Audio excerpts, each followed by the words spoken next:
welcome back to Keys to the Cosmos. This is video number 6 in my series, Astrophotography Target Tips. Hard to believe, man, we're already at video number 6. When I think about all the time I spent imaging these 6 targets, the processing, making the videos, it's a lot of time. But you know what, I've really enjoyed it. And I've kind of got used to getting up super early, shooting them in the middle of the night so that I could have these videos for you guys, so that you guys can get everything you need to know. And hopefully when you go out, maybe later in the spring or summer, and shooting them at 10 o'clock, 11 o'clock, you'll have everything you need to know to have as much success as possible. So I hope you've been enjoying it. I've enjoyed making them, and I look forward to making many more. So this video we're talking about the Butterfly Nebula.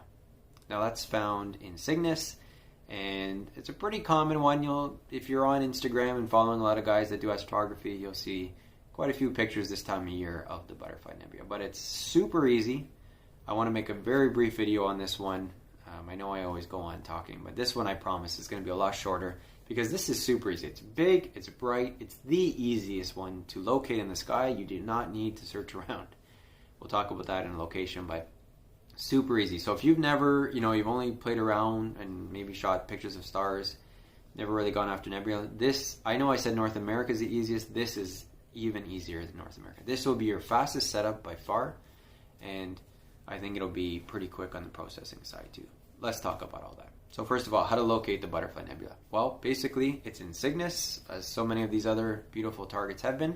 So we're not going to talk about that. We've already talked at length how to find Cygnus. It's very visible in the sky. Sadar is the second star in from the tail of Cygnus' swan, easily seen by your naked eye, and the butterfly is right underneath it. You literally do not even need to move your telescope. What I recommend is do your balance, okay? Get it pointed in that direction so that you know it's basically where it needs to be. Do your final balancing, of course, your polar aligning as well. And just get Sadar in the picture. Do your focusing, get that focused, and then you basically only need to make fine adjustments from there. So, super easy. You don't need to fool around. This will be, like I said, your fastest setup, I think, by far. I think brought all my equipment up, polar aligned, focused, and framed up in no more than half an hour. So, super easy. So, locating it, yeah, Cygnus, use the star Sadar. It's right underneath there. You cannot miss it, literally. It's big and it's bright, and a test shot of 20 to 30 seconds will show it on the back of your camera. And from there, we can go into framing it up. Now, let's just talk about what I use to shoot this. I use the Sharp Star 76mm. I use my L Extreme filter. I shot ISO 1600 as I usually do with that filter in my light polluted skies. So that's basically everything you need to know. Now I have shot this before, again very early on. I think this was 3-4 months in at the most. I shot it with my William Optic Red Cat, which is a little bit more wide field. Here's the picture here. Not very good. In fact, it's very grainy. I still hadn't figured out processing at that point. That's also probably just over 2 hours. But the processing is what makes that as bad as it is. But anyway, it was a start, and this time around I wanted to do something a little different. Now I did do 2 versions of this picture. I did do a more wide field, not as wide field as that, because I was using the Red Cat. As I mentioned, I used the Sharp Star, so it's more focal length. I'm zoomed in automatically right from there. But for this particular picture, I wanted to do a really cropped version of the butterfly, where it's just the butterfly itself in the image. So that just sort of gives you a preview of what's to come when I talk about processing. But for framing it up, all I wanted to do was sort of get the butterfly right as close to the center of the screen as possible, and that way I knew I had options. I could do it as a wide field picture, but I could also crop in with lots of room and do that style of picture. So basically all I tried to do was get Sadar center of the screen as far as left to right, maybe slightly to the left, and just in off the top. So it's not super right up against the top of the DSLR, but just down a little, because the butterfly itself is right below it. So if you get Sadar just above center, maybe halfway between center and the top of the DSLR screen, that should be just about right. But play around with it. As I mentioned, take some test shots, get it exactly where you want it, and just try to get it centered up. I don't think you need to use surrounding stars. I mean, you can look for some and make a note of it. If you're doing multi-night imaging, then you may want to, but pretty easy. Just the butterfly itself pops up on the screen. Just try to get it center, and that's what I did over the 2 nights that I shot this particular target. So here's a single exposure, so you can see that there. Here's where you can see basically pretty standard 1 minute. You can see it very clearly. That's how bright it is. No problems there, and that's what I tried to do over the 2 nights that I shot this. Now, in my particular image here, I got very fortunate. I got 2 really good clear nights, and I was able to get 7.5 hours. I'm getting other images mixed up in my head. I need to write this down. 7.5 hours is what I was able to get, which was kind of a surprise. I really didn't know what to shoot one night, and it was sort of clear last minute. I thought, you know what? I don't feel like messing around and trying to find a nebula I've never done before. Let's just do the butterfly. So that's what I did, and I ended up sinking a second night into it. I got another clear night right after that. So it was kind of on the whim. I just shot 2 nights, and I was able to get somehow 7.5 hours, which was really good. And that's after throwing out, unusable images and periodic error with my star tracker, all that. So 7.5 hours, I was really happy with that. Do you need to sink 7.5 hours into this? No. I mean, if you don't have that much time, I would say anywhere around 3 to 5 hours will get you a really nice image. It depends on what you want. If you want to just do a wide field shot and have the butterfly visible in the middle of the screen, 3 to 5 hours for sure is no problem. As I mentioned, I wanted to do a really cropped in version and get all the details in the sort of, we'll call it the wings of the butterfly. Basically, it's 2 big plumes of gas and dust and some dark gas down the middle that sort of makes up the body. So that's why they call it the butterfly. So I wanted to really focusing on the wings, getting that dead center and basically taking up the entire frame and just sort of get the details in that gas, because there is a lot of details that if you spend the time, they'll sort of start to pop out. So that's why I put in 7.5 hours. But like I said, if you can get 3 to 5 hours, that'll definitely get you a nice wide field image. You'll still be able to crop in a little, but anytime you crop in, you want to sink in more time.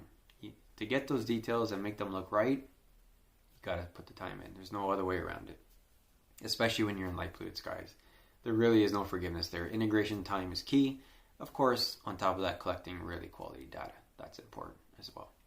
So yeah, 7.5 hours, and here is my stacked image. Pretty standard. It is so bright that you do see a little bit of nebula even in the stacked image, which is nice. Normally they're very dark and all you see is a few stars, but this one you can actually see some of the nebula itself. So that tells you right there, when it comes to processing, it's going to be pretty easy to pull this out. So that's always good. So yeah, that's it for integration time. As I mentioned, 3 to 5 hours if that's all you can do. The more time you sink in, obviously, the more detail you're going to get, the cleaner the image. But that's all you really need if you want to create something that'll be pretty and that you can show your friends. So let's talk about processing. Processing, again, super simple. Basically, it's just like any standard emission nebula. You're going to do your stretching, curve stretch. You're going to do your levels adjustment. Use that sampler, as I always talk about, in the levels adjustment to get the right tone and sort of determine how much of the gas you want. Now, in this case, because I knew I wanted to do a cropped image, for the cropped image, what I did is I always edit them separately, as I mentioned in my Crescent Nebula video, if you haven't watched that one, where I talk exactly how I do a cropped image specifically. So the same thing with this one. I basically do my initial stretch, and then I do my initial major crop. And then I may crop it in a little more afterwards, but I do my initial crop, and that way I'm focused. I know exactly the area that I'm working with, and I can focus on the details within that area. So that's how I do it anyway. So I did my major crop, and then I continued with my stretching and levels adjustment. Once I had it sort of, where the color was popping out and you're starting to see details, what I did was I took the lasso tool and I lassoed the 2 wings off. Okay, so that means all I'm focusing on now, whatever adjustments I make from that point, is just on those 2 sections.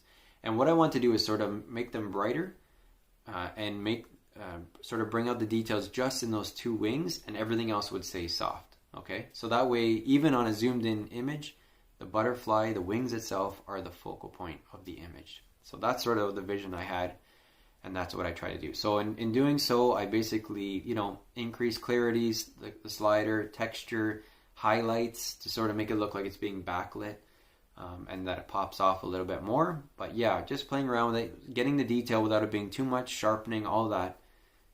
To your taste, of course. Of course, I also did a star reduction. I forgot to mention that. I always do a star reduction. That's just me. That's my taste, particularly in this region. There's a lot of stars, and I didn't want them to overtake the image. So I did a heavy star reduction, as I always do. And then I focused on, then I could see the gas more, the wings itself, and then I can make those adjustments that I was just talking about. So do your star reduction first if you're going to do one. After your main adjustments, do your star reduction, and then you can start making those more finer details and changes. Also, one thing I did as well, you know me, I'm not big on red. I like more of the pinkish tones, so I kind of made this one more like I'd say peach color. I don't know. You'll see my final image shortly. But yeah, just I try to stay away from really red. Not my taste. Even though everything in the sky is red, that's just the way it is. But I prefer more of the pinkish orangey look. So that's what I did with this one too. I think it looks cool. Still gives nice punch and contrast to the dark gas down the middle and the surrounding dark gas. So yeah, that's basically it. Sectioning off the wings, lassoing them off, working on them, getting that detail out of them. And you'll see in my image, there's a lot of detail in those clouds. I didn't even realize. I was quite shocked myself. But I also did a wide field version. I'll show that as well. But the main one for me was to do a really cropped in image. I've never really done that before, in the sense that it's basically you're taking something that's already a good size and still cropping right into it. And basically the image is going right off the screen, you could say. So it's right off to the screen. I always do sort of like this. Even this one's cropped in, but there's still that surrounding space. You know, the Crescent Nebula, there's still that surrounding space. Even the North America, all of those, there's still that surrounding space, and the target is sort of right in the center. I wanted to do where basically the whole image is the target itself. So that was my vision. I've seen it many times online. I wanted to try it for myself. That's what I tried with this one. I think it turned out pretty good. So I hope you guys enjoy it. That's it for this one. Already thinking about my next target. I've sort of shot a bunch in a row, and then we've had some clouds the last few days. So I haven't started shooting my next one yet. I'm trying to think what to do. I'm thinking maybe some planetary nebula.